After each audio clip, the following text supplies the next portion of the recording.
Salut tout le monde, ici Pline le Jeune, à votre service pour un nouvel épisode un peu spécial d'Eduki, parce que aujourd'hui je suis en Finlande et c'est trop cool. Je me suis dit, ça pourrait être sympa de vous faire découvrir un petit peu l'endroit, donc je suis à Oulu. Et fun fact, école en finnois ça se dit Kaulu.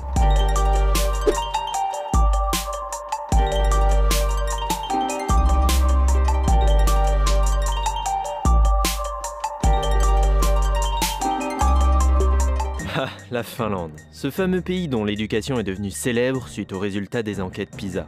Vous savez, cette étude avec des centaines de milliers de jeunes de 15 ans dans plus de 40 pays? La Finlande s'était classée bonne première en 2006, et depuis le pays a gardé cette réputation badass en éducation. Mais elle a quoi de spécial l'éducation de ce pays? Déjà, les formations des profs sont très poussées et les enseignants participent souvent à une recherche de terrain, c'est-à-dire qu'ils testent des façons d'enseigner adaptées à leur réalité concrète et qui partagent leurs observations. Par exemple, ils peuvent faire du co-enseignement, c'est-à-dire être deux enseignants dans la classe, et ça fait qu'ils peuvent mieux s'organiser et être plus dispo pour les élèves qui en ont besoin. Ensuite, la confiance envers les enseignants s'est construite avec le temps et c'est super important pour que leur système fonctionne. Les profs ont une grosse liberté pédagogique dans leur classe et apparemment ça marche bien. Pourtant, tout le monde suit le même programme, même les rares écoles privées. Mais au fait, à quoi elles ressemblent leurs écoles? Pour le savoir, restez jusqu'à la fin de la vidéo. Promis, on y arrive. Je suis venu à Oulu en partenariat avec le Centre de recherche interdisciplinaire, le CRI. Ils s'intéressent beaucoup à ce qui se fait de prometteur en éducation dans différents endroits. Du coup, ils m'ont payé le voyage pour que je puisse réaliser cette vidéo. On est là pour participer à un nouvel événement, un atelier international autour de l'innovation en éducation. C'est la première édition de cet événement, et l'objectif c'est d'identifier des tendances mondiales, des défis internationaux pour lesquels l'éducation a un rôle à jouer.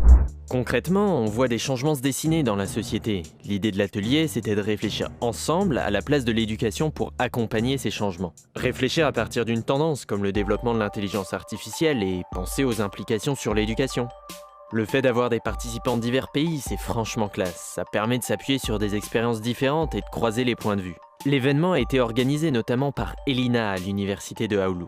Est-ce que vous vous êtes déjà demandé à quoi peut ressembler une université en Finlande? Allez, voilà un petit aperçu.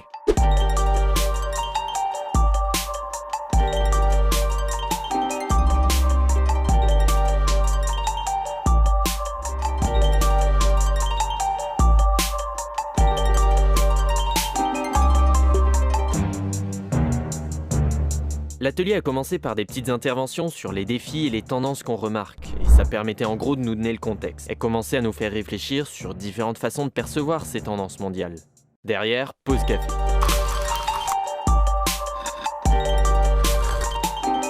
L'atelier a continué avec la mise en place de divers groupes. Ils ont été amenés à prendre un thème pour soulever un problème et pourquoi pas proposer une solution. Pour choisir le thème, ils sont partis d'un jeu de cartes décrivant des méga tendances. Par exemple, culture de l'expérimentation, augmentation de l'espérance de vie, citoyenneté mondiale ou encore intelligence artificielle. Après avoir travaillé autour de ces cartes, chaque groupe a choisi un axe sur lequel concentrer leurs efforts. Et là, c'est parti pour 42 heures. Parfait! Chaque groupe travaillait de manière autonome. Par exemple, un groupe a travaillé sur la place des femmes dans la société et les inégalités de genre. Une première étape a été de se renseigner, voir des études sur le sujet. Comme la forme de restitution était libre, ils ont failli refaire une expérience sociale et la filmer, mais c'était compliqué à mettre en place donc ils ont fait autrement.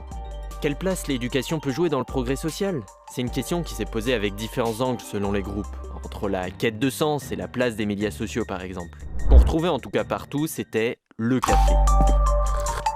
Bon, tout le monde travaillait, alors j'ai décidé de refaire un tour à travers l'université.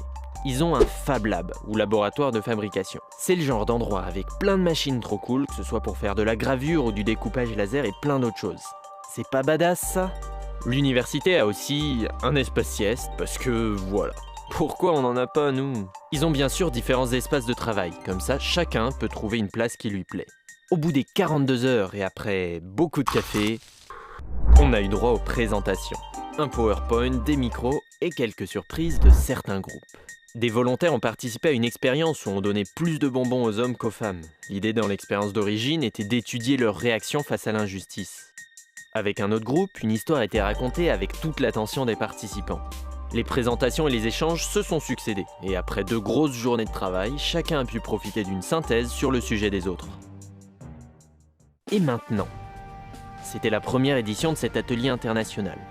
Parmi les retours, la question s'est posée de la suite. Identifier des tendances, aborder un thème et collaborer pour trouver des solutions globales, c'était motivant, mais quel est le prochain pas? Comment mettre en application ce qui ressort de ces échanges méga intéressants?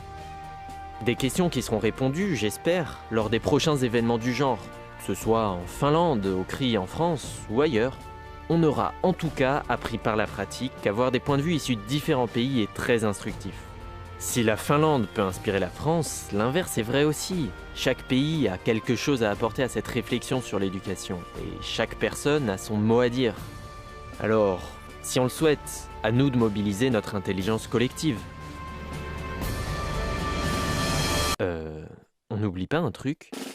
Si, malgré la fin de l'atelier, on avait encore droit à de belles surprises. On a pu visiter 2 écoles. La première, c'est l'école Castelli, une école pensée pour favoriser les échanges et les rencontres.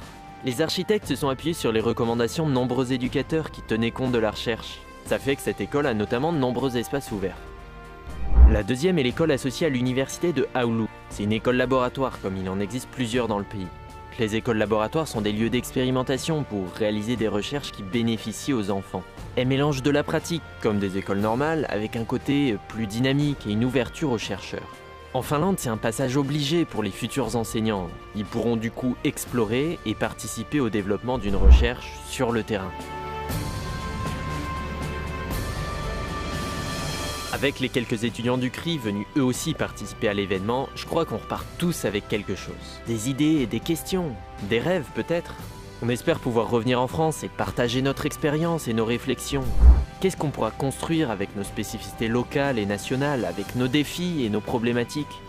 Pour ma part, ça m'inspire notamment sur l'intérêt des échanges et de la confiance entre le terrain et la recherche.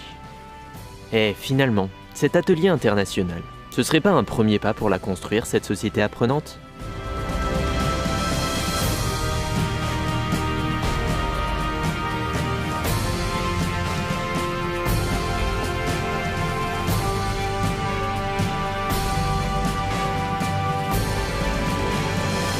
Pim, toi tu t'es pas exprimé. Alors qu'est-ce que t'as pensé de ce séjour? Eh ben c'était bien, moi j'ai bien aimé, voilà.